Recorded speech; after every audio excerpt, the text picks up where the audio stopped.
দীপ, আমি এখন তোমাকে যে কথাগুলো বলবো উত্তেজিত না হয়ে খুব ঠান্ডা মাথায় বোঝার চেষ্টা করো।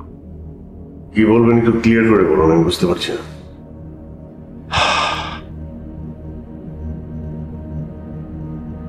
আমি তোমার কাছ থেকে বেশি সময় নেব না।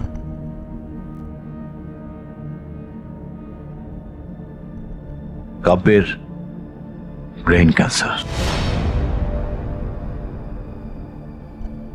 লাস্ট স্টেজ, সময় মাত্র 1 মাস।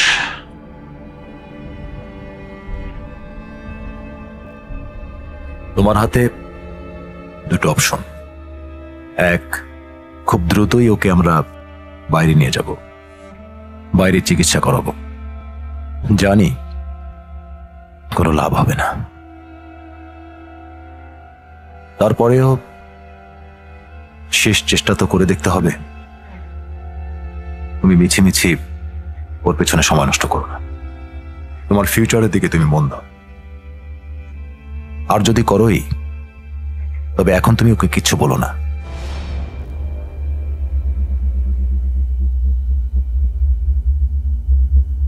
দীপ,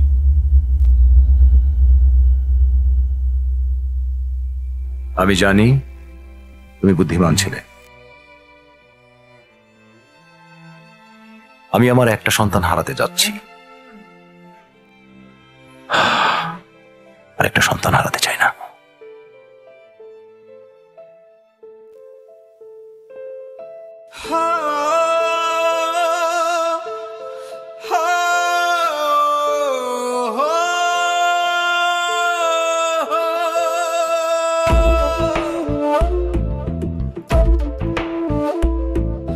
বুকের ভেতরে 100 কোটি গান ছিল, ডানা মেলে। বুকের ভেতরে 100 কোটি গান ছিল, ডানা মেলে। জীবনটা বেশ জমে যেত তোমার সঙ্গী হলে। ভালোবাসা বুকের ভেতর ফানুস হয়ে জ্বলে। জীবনটা বেশ জমে যেত তোমার সঙ্গী হলে। ভালোবাসা বুকের ভেতর ফানুস হয়ে জ্বলে।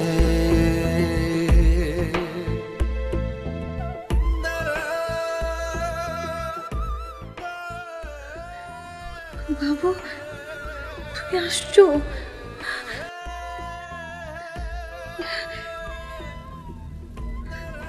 I'm sorry, আমি তোমাকে অনেক কষ্ট দিয়ে ফেলছি, তাই না?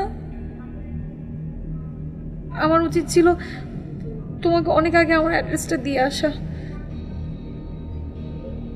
কি ব্যাপার, কথা বলছো না যে?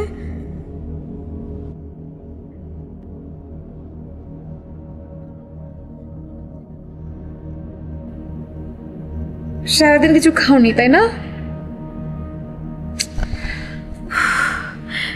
কি এমন হয়েছে আমার?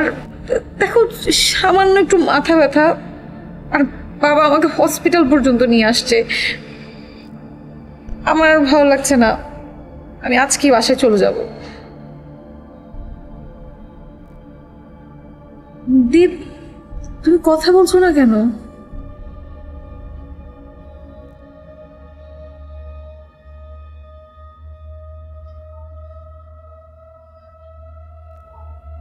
কি ব্যাপার, ওখানে বসে আছো, কিছু হয়েছে?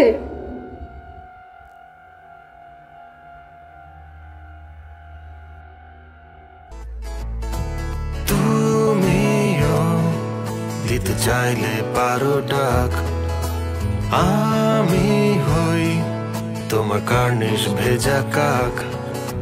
হইও না আমায় দেখে অবাক, আমি যেমন ছিলাম তেমন আছি তাই।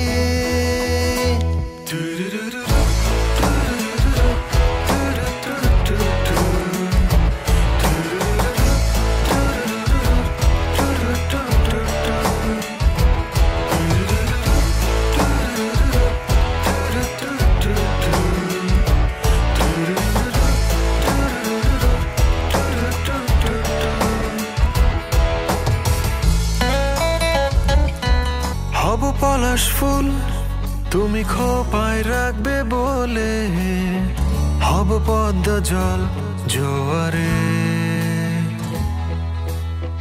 যদি থেমে যায় এই বৃষ্টি কোনো দিন, নিজেকে ডোবাবো সাগরে।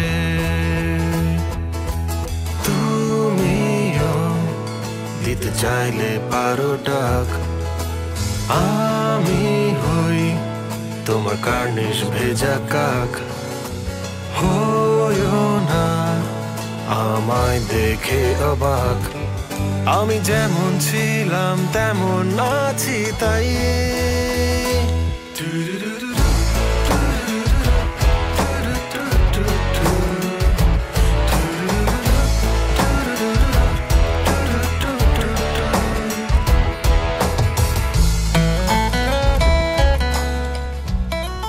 আচ্ছা দীপ, আমার যদি বড় ধরনের কিছু হয়, তুমি কি আমাকে ছেড়ে চলে যাবে?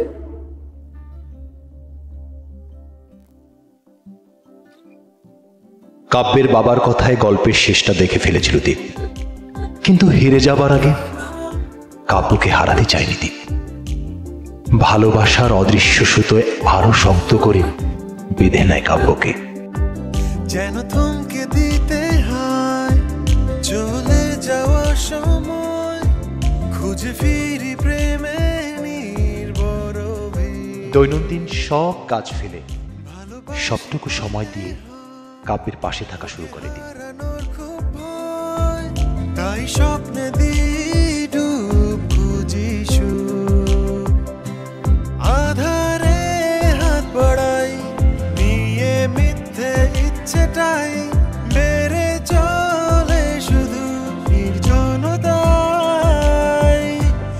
এই প্রেম চাবিতেই ভালোবাসার দাবিতে ভুলে যাই গলিপথ, ফিরি তোর আলোতে আর অন্ধ সিঁড়িতে হেঁটে যাই না ভেবে এত রোশনাই দেও হারাই।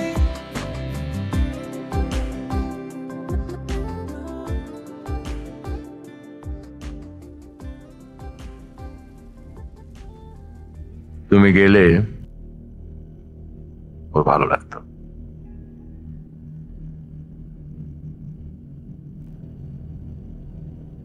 আর মাত্র কয়েকটা দিন।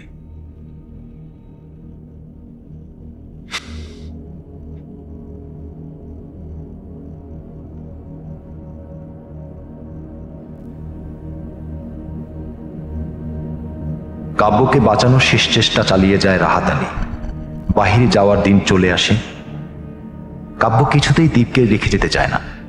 রাহাত আলী তাকে আশ্বাস দেয় তারা ফিরে আসলে ধুমধাম করে কাব্য আর দীপের বিয়ে দিবে।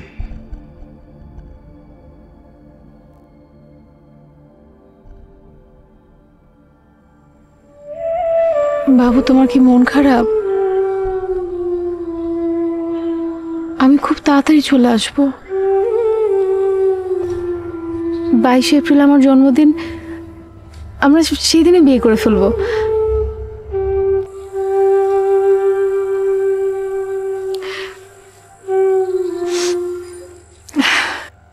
এই নাও, মায়ানকে তোমার কাছে দিয়ে যাচ্ছি।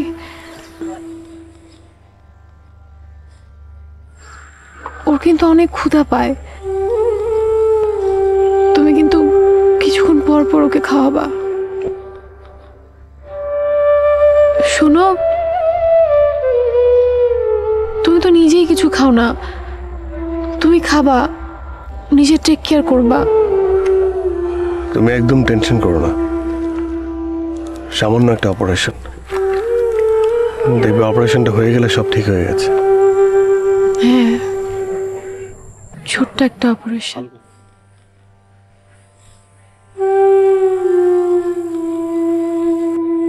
সেজন্যই তো সিঙ্গাপুরে, তাই না?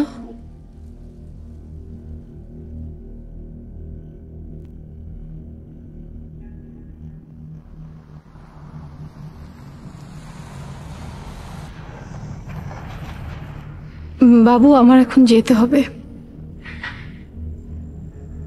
বাবা ওয়েট করছে।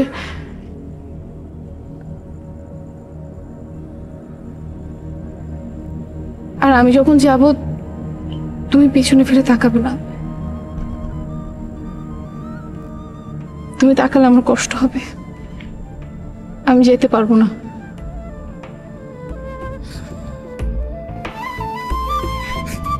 চাঁদের গায়ে চাঁদ লেগেছে, সূর্য গেছে ডুবে, নতুন ভোরের আলোয় হয়তো আবার দেখা হবে।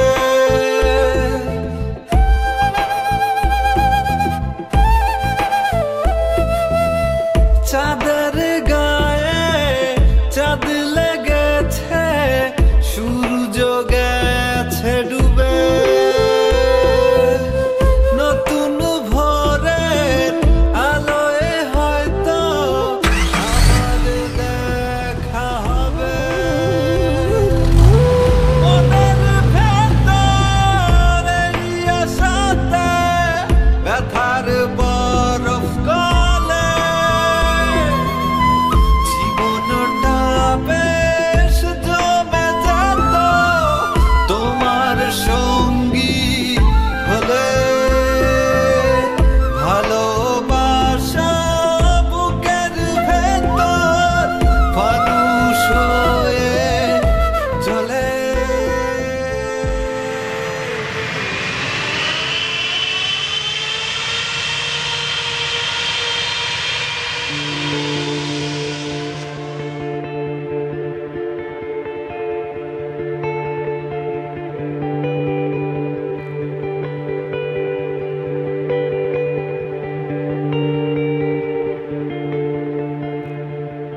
বাবা, তোমার ফোনটা একটু দেবে, দেবকে ফোন করবো।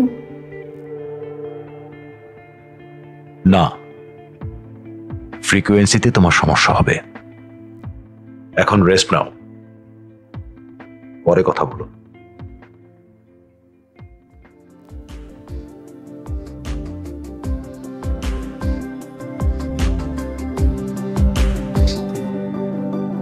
শেষে কাছে এসে মিথ্যে হোক আয় ফিরে আনমনে, আজি রাতে রাজি তোরে নাম ভোর রাতের আজানে, আধারে হাত বাড়াই নিয়ে মিথ্যে ইচ্ছেটাই বেড়ে চলে শুধু নির্জনতায়। এই প্রেম চাবিতেই ভালোবাসার দাবিতে ভুলে যাই গলিপথ, ফিরি তোর আলোতে আর অন্ধ সিঁড়িতে হেঁটে যাই না মেপে এত রোশনাই। দেওহারা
বাবু, আমি। বাবা তুমি তুমি কেমন আছো? হ্যাঁ, ভালো আছো তুমি? আমি তোমাকে ফোনে ট্রাই করে পাই না তো, তোমার যে নাম্বারটা দেওয়া হয়েছে সেটা বন্ধ। আমি তোমার মায়ের কেনা প্রতিদিন খাওয়াই, এই এখন আমার সাথে। বাবু, তোমরা না আমার কাছ থেকে অনেক কিছু লুকাইছো। আমি যদি আর বাঁচবো না ভাই।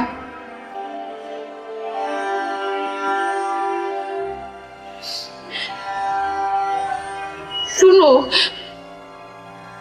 তুমি আমাকে ভুলে যাও, লাইফটাকে সুন্দর করে নতুন করে শুরু করো।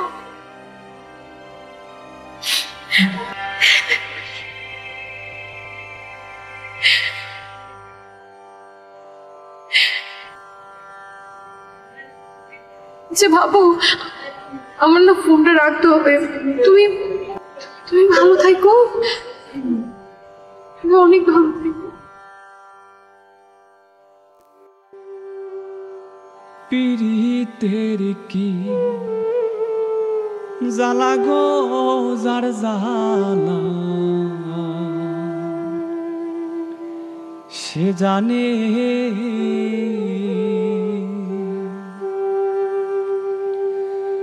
লাগাইয়া পীড়িতের ডুরি দূরে বইয়া টানে গো যার জ্বালা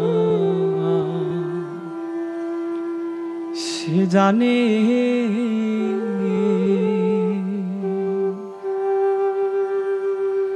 সাত করে প্রেম করেছিলাম নিঠুর বন্ধুর শোনে, সাত করে প্রেম করেছিলাম নিঠুর বন্ধুর শোনে, মিটিল নায় ভাগির সাদ মরিব রানে গো যার জ্বালা সে জানে।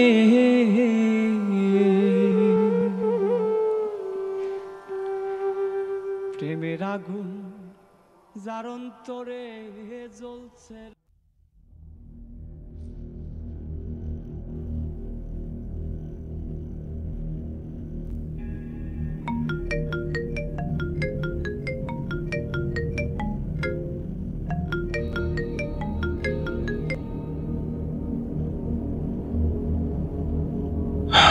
She is no more.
কাব্যের বেঁচে ওঠাটা হয়তো সবার কাছে এখন সিনেমাটিক মনে হতে পারে, কিন্তু না, এটাই স্বাভাবিক ছিল।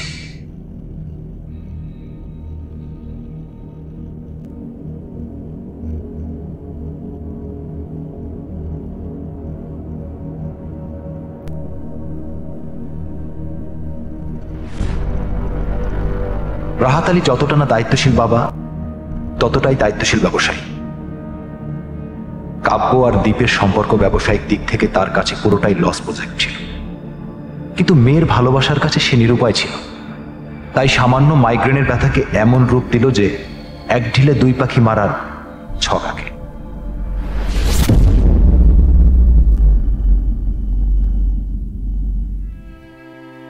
হয়তো গল্পটা এখানেই শেষ হতে পারত, কিন্তু একটা গল্প যখন বাস্তব রূপরেখাকে পরিবর্তন করতে সক্ষম, তাই গল্পকার তার গল্পের শেষ পরিণতি দিচ্ছে।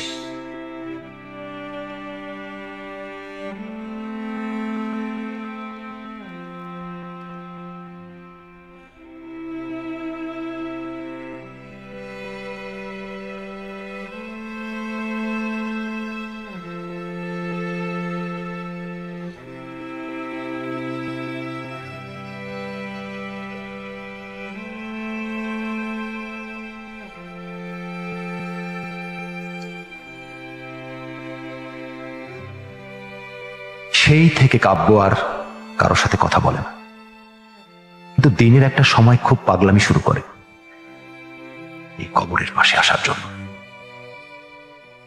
কিছুক্ষণ থেকে আবার চলে যায়। এভাবেই কাব্যের দিনগুলো চলতে থাকে।